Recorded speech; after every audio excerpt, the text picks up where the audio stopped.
In this garden quickie, I'm going to give you an update on my Stumpery.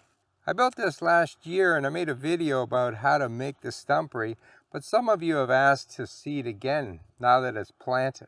But before I go and show you my Stumpery, let me show you nature's Stumpery. During the winter, the top of this old sugar maple came crashing down, and now I've got these logs laying all over the place. They're pretty heavy to move, so I'm just going to leave them. This is my sugar bush, and I've been slowly thinning out the trees and planting a lot of native plants in here. And a few non-native snuck in too, but I couldn't help that. What I find very interesting is that these pieces of wood add so much character to a garden, and I'm really happy they're laying here. I'm just going to plant around them and make this area really special. Now let's go look at the Stumpery I built.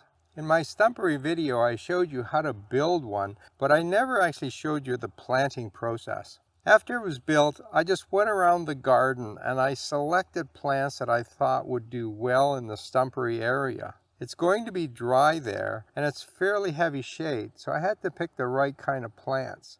I was also looking for plants that would fill in nicely. I don't want to do a lot of weeding in this area. And as much as possible, I was looking for some native plants. Last fall, when the leaves came off the trees, I just left them right where they fell, and it looked quite good in the fall.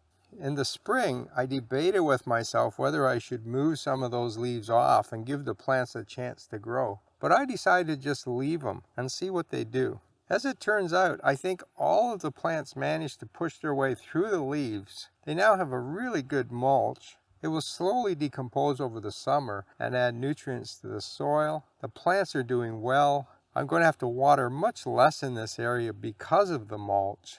And in fact, I don't think I'll be watering it at all. I think these plants are good all on their own. I'll give you another update later in the year once these plants have filled out. But right now I'm loving my Stumpery. And I'll put a link to my video on how to build one in the top right hand corner.